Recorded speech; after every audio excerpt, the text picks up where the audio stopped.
Hello and welcome back to Let's Play Pyre. It's been a while, I'm glad to be back. I'm going to be a little rusty, but without further ado, allow me to just continue where we last left off. And it's going to be, admittedly, a little slower than perhaps I would like, because this episode we had just finished the rites and we had just let go of Tiso, hadn't we? Wow, First off, always check if Sandra has anything to say, because... Nope, nothing whatsoever. No, that's cool, that's cool. Because she has... I forget the timing, partly because I haven't played the game in so long, but she has something to say after a certain interval of time, every single time. Good morning, my girl, the place I noted earlier, let me illuminate the way. And it's important to speak to her, because there's some content locked behind that. A small landing on the dark side of the Sacred Mountain. Which is why I'm particularly so anal about making sure I speak to Sandra. Also, she's my favorite character. No, I'm not kidding. Volfred leads all of you into a calm and quiet clearing tucked away inside one of the mountain's hidden folds. All about you, you see a variety of strange items and equipment. That said... Oh, wonderful. He seems to have something on his mind. You find Volfred seemingly lost in thought, but then he turns to you. Greetings, reader. The Baaack and I have many memories together, and I could not help reliving some of them just now. I suppose some aspects of my past may be of relevance to you, given your role. If there's something that you wish to know, you need but ask. Can I ask all those questions? What did you do to earn your sense? I should have checked the others first. You ask Volfred about his past in the Commonwealth and how it came to be in the downside. How rather forward of you, my girl. Most of whom I met during my travels here have been reluctant to approach the subject of one's history before one's exile. The star on his head. Nonetheless, I'm happy to tell you. As a reader, I assume you are familiar with the stamping press, an illegal invention allowing written materials to be published at an extraordinary rate. In 617 AS, the Commonwealth was under siege from within as anti-theocratic propaganda quickly spread. I owned and operated one. I took issue with the Commonwealth, the ban on literacy, the interminable wars against the high-wing remnants. I spread the truth about it with my machine. So you were a journalist, under pseudonym, of course. Still, I knew I was putting myself at risk, and sure enough, my stamping press was eventually discovered and burned to the ground. I, however, managed to elude capture for a while. In case you're not understanding the parallel, it's a printing press. But not for long. Here, in the downside, I chanced upon the Nightwings, who were searching for a reader. In that respect, my past, I think, is similar to yours. Anyway, that is the long and short of it. Now then, was there anything else? Oh dude, plenty. Why the Nightwings disbanded, the triumvirate of which you are now apart seems to have a storied history. You expressed interest in knowing more of how the High-Wings came to be here and Volfred's past connection to the group. I've been connected to the Nightwings almost since the beginning of my days in exile. They found me in a manner, as I understand, quite like how Hedwyn and the others found you. Broken and bloody. Back then, it was a smaller group than we have now. I joined an exile called Erissa, a former exile of the Nightwings, who conducted the rites alongside Volfred and Oralek, that name, and another known as Oralek, who conducted the rites along with Volfred and Erissa. That name, you might recognize it from if you check out Jodie's profile and look under the demon class, Oralek's name pops up. Once in a while, we let little Tiso stand with us as well. He is rather older than he looks. The other triumvirates we stood against, they feared us. Only the Tempers presented any threat to us in any given rite. But there was a terrible accident. Erissa, we lost her, and Oralek, he was my friend. He fell from Mount Elodiel. We lost him as well, on the night when he was to be free. We were reckless, hasty, and I was powerless to stop any of it. I blamed the rites themselves, the circumstances that put us into danger. The downside has claimed many lives, yet it was too much. I vowed never again to don the mask and raiments. I had the Black Wagon cleared and buried such that it could not be used again.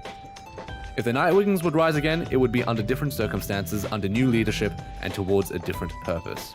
That is all I wish to say of this, my girl. Yeah. Heavy. This is going to be an episode filled with exposition, and I just realized I missed reading that tooltip. You ask Volfred about his history with a lone minstrel, who he seems to know quite well. Tariq was there with the Nightwings when he took me on. His manner has always been much as how you've seen. Although he is somewhat more cheerful now than I recall back then, if you can believe that. I think our plan has sparked a little fire in him. He serves the Rights and the Nightwings. I have asked him of his past before, but he seems rather reluctant to speak of it. Though it is plain that he is not from around here. This being the downside, I respect his wishes for some privacy. Nonetheless, although I do not know too much of him, I count him as a friend. I lost track of him for some time, though it was he who first informed me that the Nightwings had returned. He and Tizo were instrumental in our meeting. It's been good to see him doing relatively well. Anyway, was there anything else you wish to talk about for now? It seems like nothing whatsoever. Apparently the Lone Mistral has stood with the Nightwing since even before Volfred has. And what's the first one? Oh, Volfred was exiled for publishing anti-Commonwealth literature and befell 2 former exiles, and Volfred renounced the rights. I didn't know you could highlight, grayed out prompts and get tooltips that summarize them. That's awesome. You think of Volfred for his time and bid him a good rest of the afternoon. Likewise to you, reader, be well. I might be reading a little bit slow. Let me just... That name, Oralek, is kind of important. If I look at Demon... Yeah, if you look at her tooltip, the bottom, all are welcome here save for demons such as you, from the sentencing of Chief Physician Oralek. Oralek... a demon? No, I guess that's when he was being sentenced alongside... Well, when he got sentenced to the downside, I'm guessing that whoever sentenced him referred to him as a demon for his crimes, probably. I couldn't say for sure.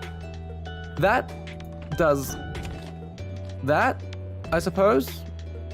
Hole up with your companions until the stars align once more. I have practiced a little bit in the background. Everyone there. Amenities are modest here at the Moonlight Alcove. That we read that.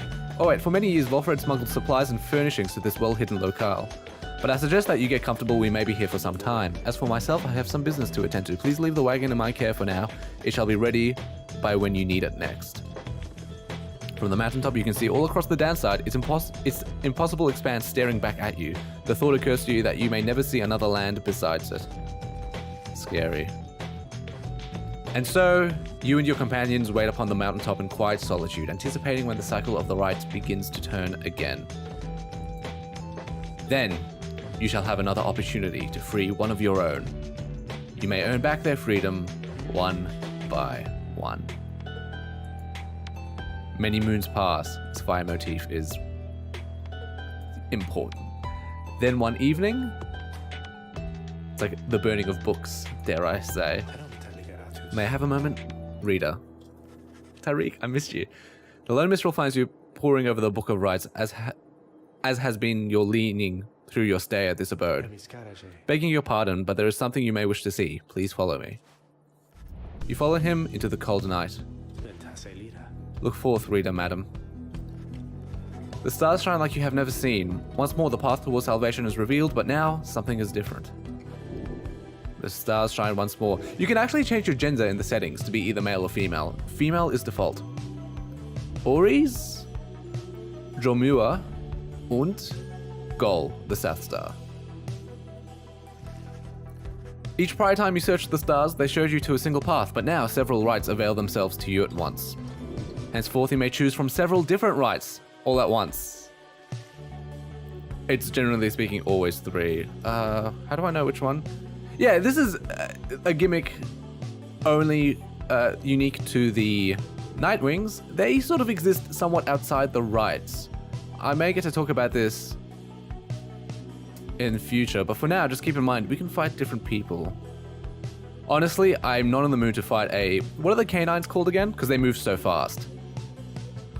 They move so damn fast. So I'm thinking fighting the worms. Your record against them is 1 and 0. Because they're a joke. To be honest, they're so easy. And this second half, after this point onwards, the game's AI gets considerably more difficult, so you need to start playing good. The stars urge that we go to the Ridge of Gol, a long way off. Volfred, sir, we are to reach the Ridge of Gol in due course of time? How are we? My bad. You know full well, Tariq, preparations are complete. You think you see the Lone Mistral smile ever faintly, but cannot be sure. Please ask the others to gather their belongings, rest, and then assemble at the wagon there at dawn. We shall be departing at that time. As you will, sir. The cycle begins anew. As the year advances, you will find there ought to be fewer rites this time, until once more we are to traverse Scribe's Gate. Exactly how many, it is difficult to say, but our next chance at liberty ought present itself much sooner than before, so let's be ready for it. Now, then, see you in the morning, reader. Your companions have not traveled far from Moonlight Alcove. Word of news soon spreads throughout the camp.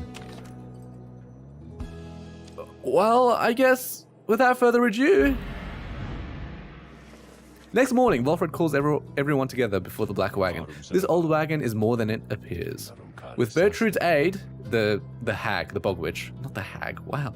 It escorted you across the sea to me. Now it shall escort us anywhere the stars require. Come and see. The music. Turn up the music.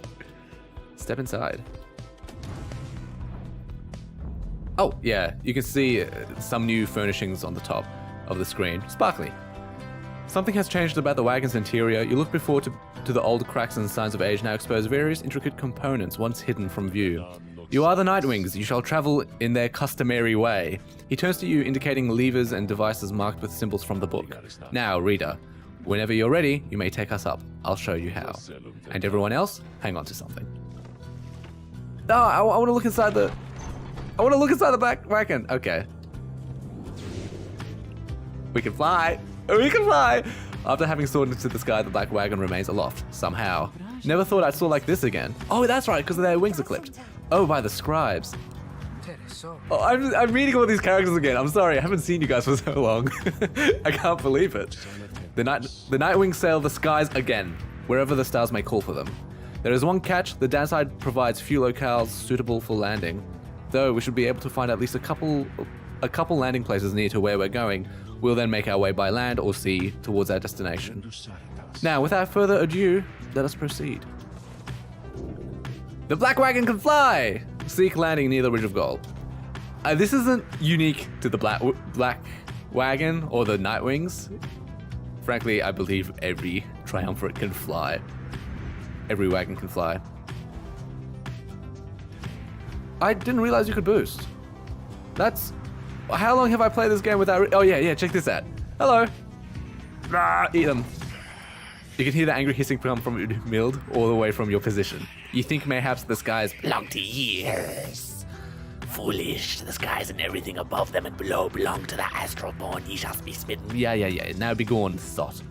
Thought? I don't understand that meme. Like that be gone, thought. One of the things I was mentioning, the last train of thought or conversation I had before all that exposition.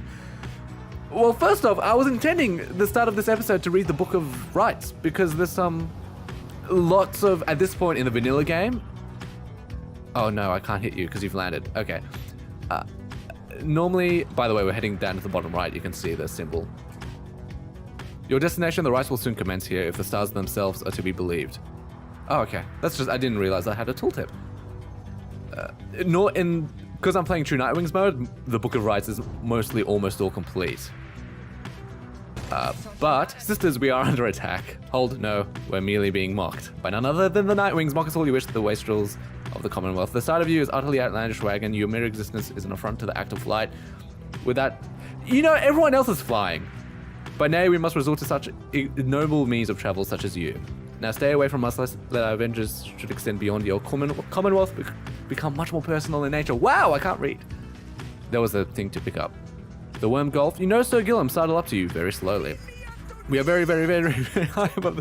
If this knight is not mistaken, this knight's brethren lurk beneath the surface there, in numbers untold. Fortunately, if we're to come crashing to the surface now, then this knight, why, he would receive a watery burial in the custom of his kind. Neat.